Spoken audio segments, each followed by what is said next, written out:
കൃഷ്ണായ വാസുദേവായ ഹരയേ പരമാത്മനി പ്രണതക്ലേശനാശായ ഗോവിന്ദായ നമോ നമഃ.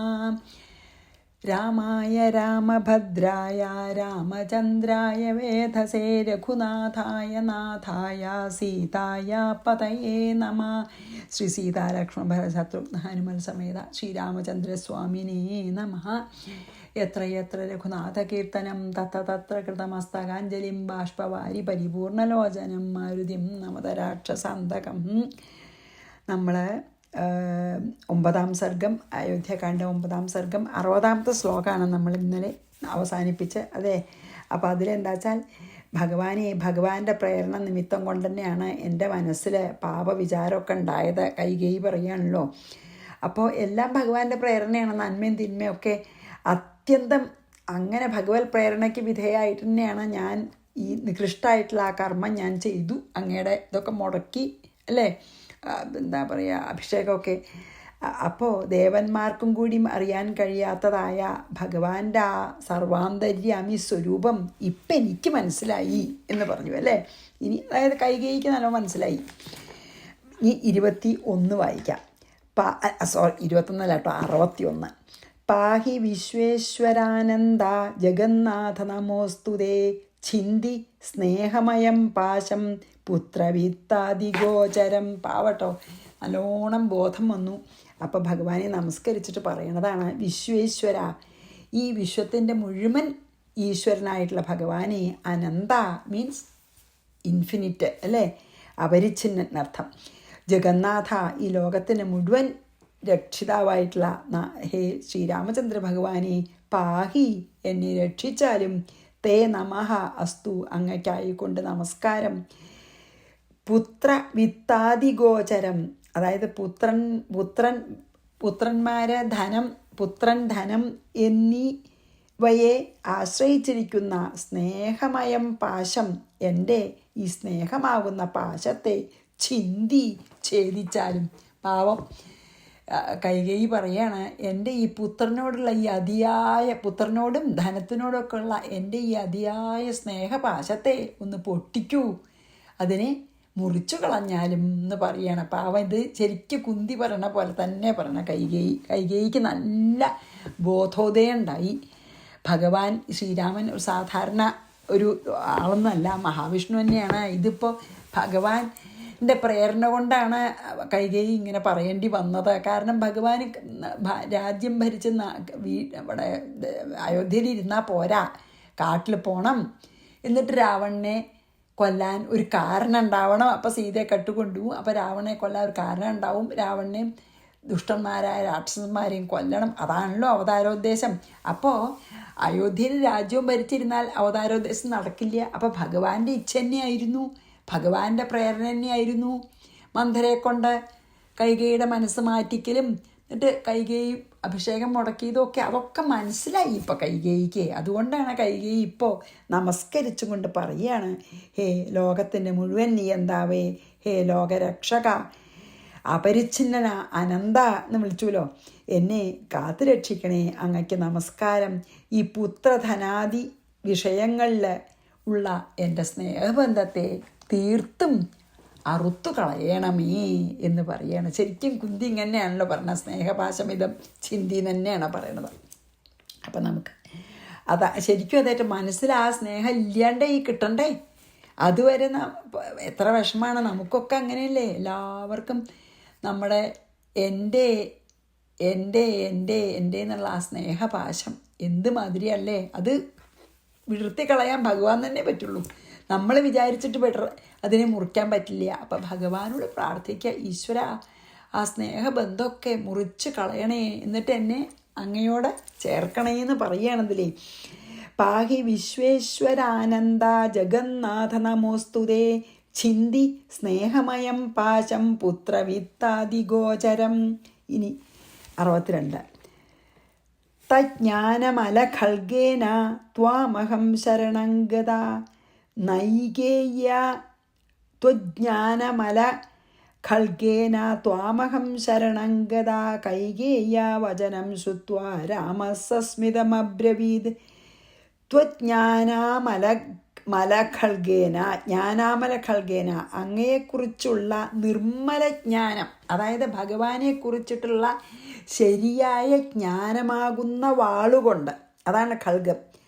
അമലജ്ഞാനം, ജ്ഞാനാമലം ചെന്ന നിർമ്മലമായിട്ടുള്ള ജ്ഞാനം, അത് പരിശുദ്ധമായ ജ്ഞാനമാകുന്ന വാൾ കൊണ്ട് അഹം ത്വാം ശരണംഗത, ഞാൻ അങ്ങയെ ശരണം പ്രാപിക്കുന്നു. ഞാൻ ആ നിർമ്മലമായ പരിശുദ്ധമായ ജ്ഞാനമാകുന്ന വാളും കൊണ്ട് അങ്ങയെ ശരണം പ്രാപിക്കുന്നു. കൈകേയ്യാഹ വചനം ശ്രുത്വ, എന്നിട്ട് ആ വാളുകൊണ്ട് എൻ്റെ ഈ സ്നേഹബന്ധത്തിനെ മുറിക്കൂ എന്ന് പറയുകയാണ്.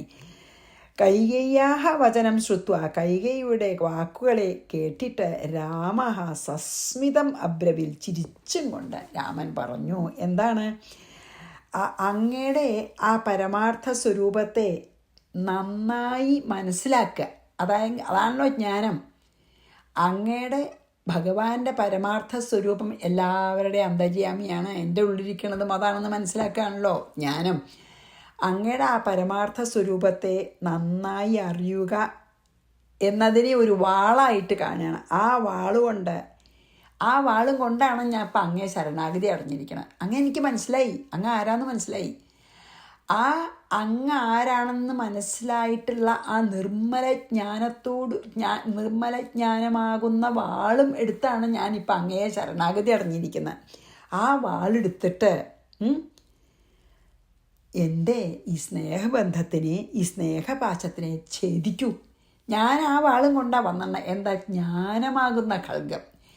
ആ ജ്ഞാനഖൽഗവും കൊണ്ട് അങ്ങയെ ശരണാഗതി പ്രാപിച്ചിരിക്കുന്ന എൻ്റെ സ്നേഹപാശത്തെ ആ ജ്ഞാനഖൽഗം കൊണ്ട് തന്നെ അങ്ങ് ഛേദിക്കൂ. കൈകേയുടെ വാക്ക് കേട്ട് രാമൻ മന്ദഹാസം ചെയ്തുകൊണ്ട് ഇപ്രകാരം പറഞ്ഞു. എന്നിട്ട് നമുക്ക് 62 വായിച്ച് 63 പോവാം.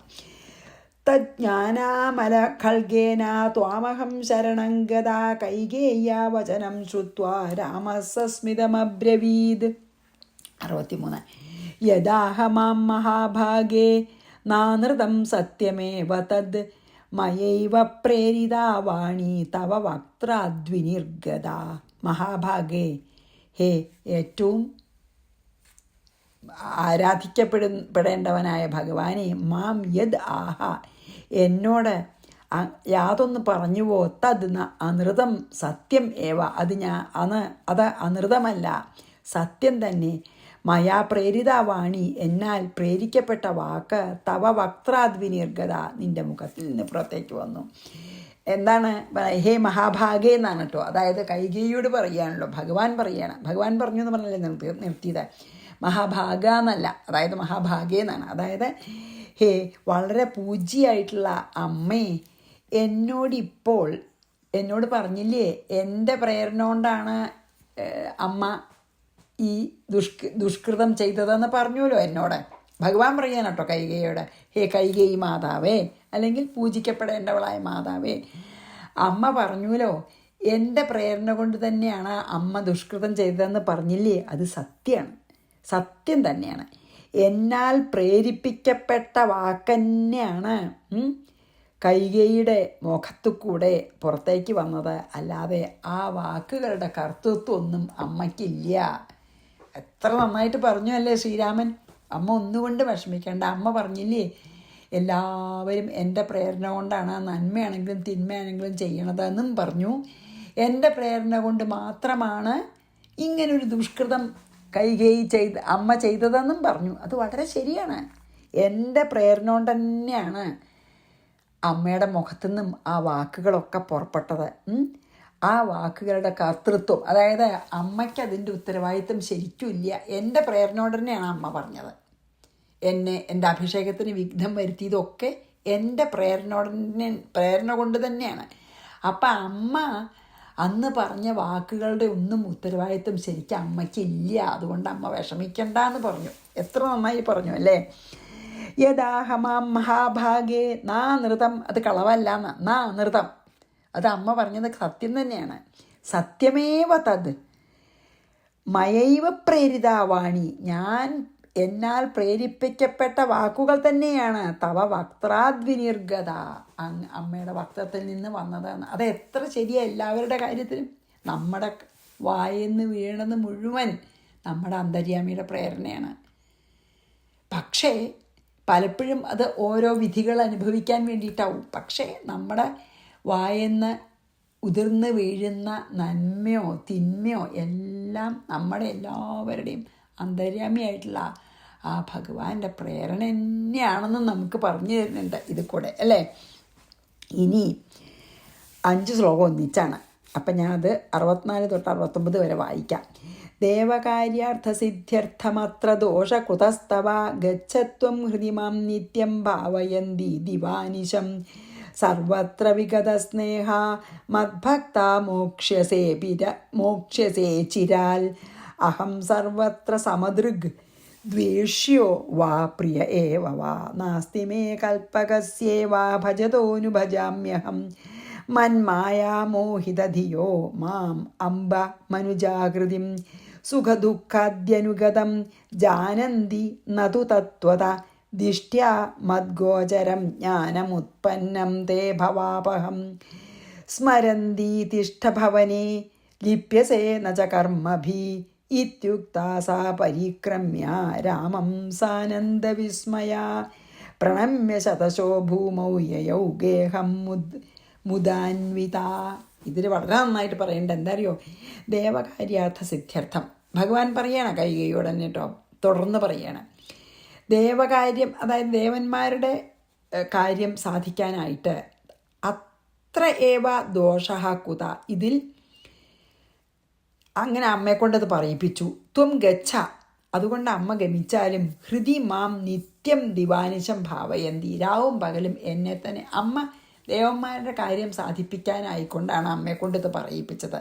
അതുകൊണ്ട് അമ്മ വിഷമിക്കൊന്നും വേണ്ട, അമ്മ പൊക്കോളൂ രാജധാനിയിലേക്ക്, അയോധ്യയിലേക്ക്. എന്നിട്ട് അവിടെ ഹൃദി മാം നിത്യം ദിവാനിശം ഭാവയന്തി, രാവും പകലും എന്നെ സ്മരിക്കൂ. ഹൃദയത്തിൽ എന്നെ നിത്യം രാപ്പകല് എന്നെ സ്മരിക്കൂ. സർവത്ര വിഗത സ്നേഹ, എല്ലാറ്റിലും സ്നേഹം കുറഞ്ഞവളായിട്ട്, ഇല്ലാത്തവളായിട്ട്, ബാക്കി ഒന്നിനോടും എല്ലാറ്റിനോടും വിരക്തിയായിക്കൊണ്ട് മദ്ഭക്ത, എന്നിൽ അങ്ങേയറ്റം സ്നേഹത്തോടു കൂടി അചിരാൽ മോക്ഷ്യസേ, നിനക്ക് അമ്മയ്ക്ക് വേഗം മോക്ഷം കിട്ടും, വേഗത്തിൽ മോചിക്കപ്പെടുന്ന, അതായത് അമ്മയ്ക്ക് വൈരാഗ്യം വന്ന വേഗം മോക്ഷം കിട്ടും. അഹം സർവത്ര സമദൃക്, ഞാൻ എല്ലാറ്റിലും ഒരുപോലെ ദൃഷ്ടി വയ്ക്കുന്ന ആളാണ്. മേ കൽപ്പകസ്യ ഇവ ദേഷ്യ വാ പ്രിയ ഏവ, എനിക്കാരും കൽപ്പവൃക്ഷത്തിനെ പോലെയാണ് ഞാൻ, എനിക്കാരും പ്രിയമോ ആരോടും പ്രിയോ ദേഷ്യോ ഇല്ല. ഭജതഃ അഹം അനുഭജാമി, ഭജിക്കുന്നവരെയൊക്കെ ഞാൻ അങ്ങടും അനുഭജിക്കുന്നു, അങ്ങടും ഭജിക്കുന്നു. മീൻസ് ഭക്തന്മാരൊക്കെ എനിക്ക് പ്രിയമുള്ളവരാണ്, എന്നെ ഭജിക്കുന്നവരൊക്കെ എനിക്ക് പ്രിയമുള്ളവരാണ്. അമ്പ, അമ്മേ, മന്മായാമോഹിത ധിയ, എൻ്റെ മായയാൽ മോഹിക്കപ്പെട്ട ബുദ്ധിയോട് കൂടിയിട്ടുള്ള ആൾക്കാർ മാം, എന്നെ മനുജാകൃതി, അതായത് എൻ്റെ മായാമോഹിതരായിട്ടുള്ളവരൊക്കെ എന്നെ മനുഷ്യനായി കാണുന്നു. സുഖദുഃഖാദ്യനുഗതം, സുഖദുഃഖാദികളെ അനുസരിക്കുന്നവനുമായിട്ട് ജാനന്തി, അതായത് അറിവില്ലാത്തവരാണ്, വിവേകമില്ലാത്തവരാണ് എന്നെ മനുഷ്യനായി കണ്ടിട്ട് ഞാൻ സുഖദുഃഖങ്ങൾ അനുഭവിക്കുന്നു എന്നൊക്കെ വിചാരിക്കണത്. എനിക്കിപ്പോൾ രാജധാനി വിട്ടു പോകാനുള്ള വിഷമം ഒന്നുമില്ല, ഞാൻ ആ പരമാത്മാവന്നെയാണ് എന്ന് പറയണേ. അതൊന്നും അറിയാഞ്ഞിട്ടാണ്, തത്വത എന്നതു ജാനന്തി, അത് ശരിക്കും അറിയാഞ്ഞിട്ടാണ് അങ്ങനെ വിചാരിക്കണത്. തേ അങ്ങയ്ക്ക് ദിഷ്ട്യ, ഭാഗ്യത്താൽ ഭവാപകം മദ്ഗോചരം ജ്ഞാനം ഉൽപ്പന്നം, പക്ഷെ അമ്മയ്ക്ക് ആ ജ്ഞാനം ഉദിച്ചു, ഞാൻ സർവാന്തര്യാമിയാണെന്ന്. അപ്പോൾ കർമ്മഭീനച്ച ലിപ്യസേ, കർമ്മങ്ങളാൽ ഇനി ഒരിക്കലും അമ്മയ്ക്ക് കർമ്മബന്ധനം ഉണ്ടാവില്ല. ഇത്യുക്താസ, ഇപ്രകാരം പറയപ്പെട്ട അവൾ അങ്ങനെ കൈകയോട് പറഞ്ഞപ്പോൾ കൈകേയി സാനന്ദവിസ്മയ, നല്ല ആനന്ദത്തോടും അത്ഭുതത്തോടും കൂടിയവളായിട്ട് രാമം പരിക്രമ്യ, രാമനെ പ്രദക്ഷിണം വെച്ച് നമസ്കരിച്ചിട്ട് ഭൂമവും ശതശഃ പ്രണമ്യ, ഭൂമിയിൽ അനേക പ്രാവശ്യം രാമനെ നമസ്കരിച്ചു പ്രദക്ഷിണം വെച്ചിട്ട് മുദ അന്വിത, സന്തോഷത്തോടു കൂടിയിട്ട്, മുദ അന്വിത, വളരെ സന്തോഷത്തോടു കൂടിയിട്ട് ഗേഹം യയൗ, ഗൃഹത്തിലേക്ക് പോയി. എന്താ പറയണറിയോ ഈ ഒരു ഇതിൽ 5-6 ശ്ലോകത്തിൽ? ദേവന്മാരുടെ കാര്യം എന്താ പറഞ്ഞത്? ശ്രീരാമൻ പറയണം, സമാധാനിപ്പിക്കണം അമ്മേ. ദേവന്മാരുടെ കാര്യം സാധിപ്പിക്കാൻ വേണ്ടിയിട്ടാണ് ഞാൻ അമ്മയെ പ്രേരിപ്പിച്ചത് എന്തിന്? അങ്ങനത്തെ ദുഷ്കൃതമൊക്കെ ചെയ്യാൻ. അമ്മയുടെ മുഖത്തുനിന്ന് ഇങ്ങനത്തെ വാക്യങ്ങളൊക്കെ പോകുന്നില്ലേ, ചീത്ത വാക്കുകളൊക്കെ അമ്മയുടെ മുഖത്തുനിന്ന് വരുത്തിയില്ലേ? അതൊക്കെ എൻ്റെ പ്രേരണ തന്നെയാണ്. ഞാൻ ദേവന്മാരുടെ കാര്യസിദ്ധിക്ക് വേണ്ടിയിട്ടാണ് അത് ചെയ്തത്. അതിൽ അമ്മയ്ക്ക് യാതൊരു ഉത്തരവാദിത്വവും ദോഷവും ഇല്ല. അമ്മയ്ക്ക് അതുകൊണ്ട് യാതൊരു ദോഷവും ഭവിക്കില്ല. അതുകൊണ്ട് സമാധാനമായിട്ട് മടങ്ങിപ്പോക്കോളൂ. എപ്പോഴും രാവും പകലും എന്നെ തന്നെ സ്മരിക്കൂ. മറ്റ് യാതൊന്നിലും സ്നേഹം ഒട്ടും വയ്ക്കാതെ എന്നിൽ തന്നെ പരമസ്നേഹത്തോടു കൂടി അവിടെ അയോധ്യയിൽ പോയിരിക്കൂ. ഈ ശരീരം നശിക്കുന്നതോടുകൂടി അമ്മയ്ക്ക് മുക്തി ലഭിക്കും. അമ്മ ഒട്ടും വിഷമിക്കണ്ട. ഞാൻ എല്ലാവരെയും ഒരുപോലെ കാണുന്ന ഞാൻ എല്ലാവരിലും സമഭാവനയുള്ളവനാണ്. എനിക്ക് ഒരാളോട് ദേഷ്യമോ മറ്റൊരാളോട് പ്രിയോ ഒന്നുമില്ല അമ്മേ. അതുകൊണ്ട് ഒന്നും കൊണ്ടും ഭയപ്പെടേണ്ട. ഞാൻ കൽപ്പകവൃക്ഷം പോലെയാണെന്ന്, കൽപ്പകവൃക്ഷ സ്വഭാവമാണെന്ന് മുമ്പേ പറഞ്ഞുവല്ലോ. ഞാനൊരു കൽപ്പവൃക്ഷം പോലെയാണ്. ആരോടും അതിസ്നേഹവും ആരോടും ദേഷ്യവും ഇല്ല. എന്നെ ആരാ ഭജിക്കണ അവരെ ഞാൻ അനുഗ്രഹിക്കണു. എന്നെ ഭജിക്കുന്നവരെ ഞാൻ അനുഗ്രഹിക്കണു. എന്നെ പരമാർത്ഥമായിട്ട് സ്നേഹിക്കുന്നവന് എൻ്റെ സ്വരൂപം ഞാൻ കാണിച്ചു കൊടുക്കുകയും ചെയ്യും. അപ്പോൾ അവൻ മുക്തനായിത്തീരുന്നു. എൻ്റെ മായോണ്ട് മോഹിതരായിട്ടുള്ള ആൾക്കാരാണ് എന്നെ മനുഷ്യനായിട്ട് കാണുന്നത്. എന്നിട്ട് ഞാൻ സുഖവും ദുഃഖമൊക്കെ അനുഭവിക്കണു എന്നൊക്കെ അവർ തെറ്റിദ്ധരിക്കണു. അത് മായാമോഹിതരായിട്ടുള്ളവർ. അല്ലാത്തവർക്ക് ഞാൻ മനുഷ്യനല്ല എന്നറിയാം. അപ്പം എനിക്ക് ഈ ദുഃഖങ്ങളൊന്നും എന്നെ ബാധിക്കണില്ല അറിയാം, എനിക്ക് കർമ്മബന്ധനമില്ല എന്നൊക്കെ അവർക്ക് അറിയാം. പക്ഷെ മായാമോഹിതരായിട്ടുള്ള ആൾക്കാർ എന്നെ വെറും മനുഷ്യനായിട്ടാണ് കാണുന്നത്, ദശരഥൻ്റെ മകനായിട്ട്. അപ്പം എനിക്ക് സുഖദുഃഖാദികളൊക്കെ ഉള്ളതായിട്ടാണ് അവർ ധരിക്കണത്.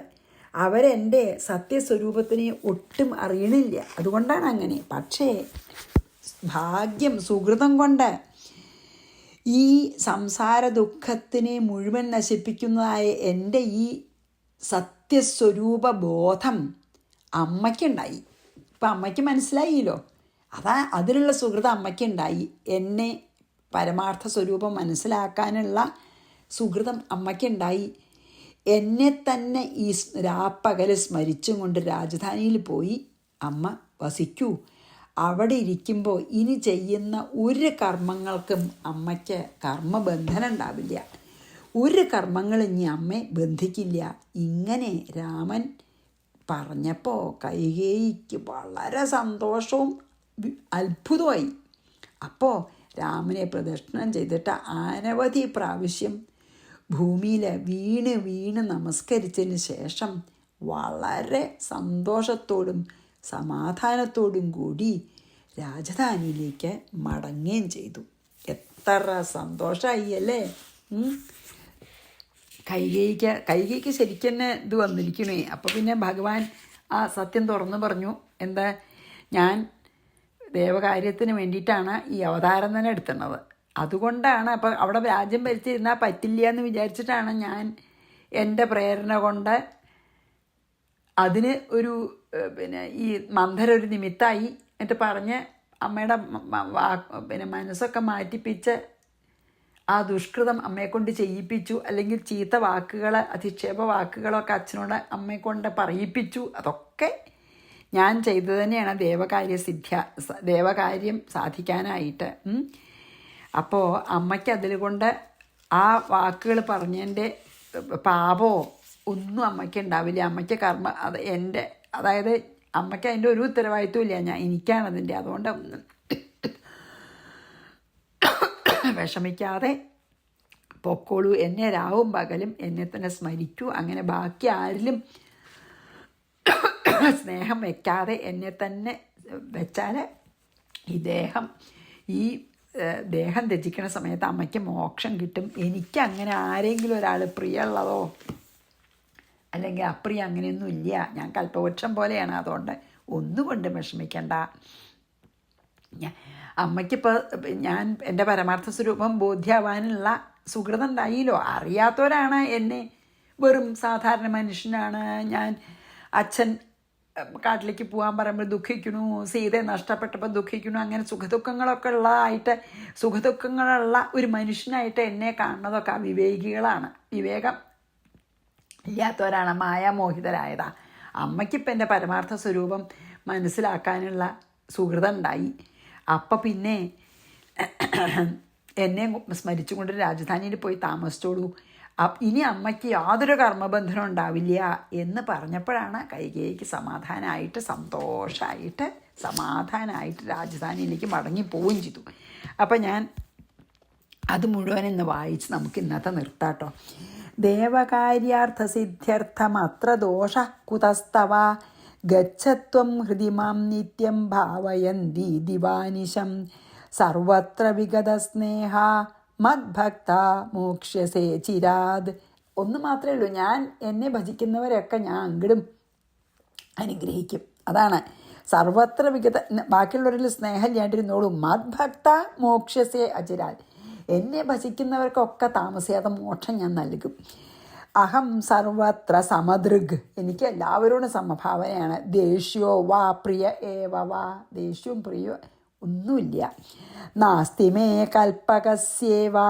ഞാൻ കൽപ്പവൃക്ഷം പോലെയാണ്. ഭജതോനു ഭജാമ്യഹം. എന്നെ ഭജിക്കൂ. മന്മായാമോഹിതധിയോ മാമംബമനുജാകൃതി. മായാമോഹിതരാണ് എന്നെ മനുഷ്യനായി കാണുന്നത്. സുഖദുഃഖാദ്യനുഗതം ജാനന്തി നതു തത്വത ദിഷ്ട്യാ മദ്ഗോചരം ജ്ഞാനമുത്പന്നം തേ ഭവാപഹം. അമ്മയ്ക്കതിപ്പോൾ ഇല്ലല്ലോ, അതുകൊണ്ട് ഇനി ഒരു ദുഃഖങ്ങളും ഇല്ല, കർമ്മബന്ധനവും ഇല്ല. സ്മരന്തി തിഷ്ഠ. എന്നെ സ്മരിച്ചുകൊണ്ട് അവിടെ താമസിക്കൂ. ഭവനേ ലിപ്യസേന ച കർമ്മഭി. കർമ്മം ബന്ധനമില്ല. ഇത്യുക്താസ പരിക്രമ്യ രാമം സാനന്ദവിസ്മയ. പരിക്രമ്യ വെച്ചാൽ പ്രദക്ഷിണം വെച്ചിട്ട് പ്രണമ്യ ശതശോ ഭൂമൗ. 100 പ്രാവശ്യം ഭൂമിയിൽ വീണിട്ട് നമസ്കരിച്ചതിന് ശേഷം യയൗ ഗേഹം മുദാന്വിത. സന്തോഷത്തോടു കൂടി അയോധ്യയിലേക്ക് മടങ്ങിപ്പോയി എന്ന് പറഞ്ഞ് നമുക്കിവിടെ നിർത്താം. ശ്രീകൃഷ്ണാർപ്പണമസ്തു. സർവത്ര ഗോവിന്ദനാമ സങ്കീർത്തനം. ഗോവിന്ദ ഗോവിന്ദ. ശ്രീ സീതാലക്ഷ്മണ ഭരതശത്രുഘ്ന ഹനുമൽ സമേത ശ്രീരാമചന്ദ്രസ്വാമിനേ നമ. ഗുരുവായൂരപ്പ ശരണം.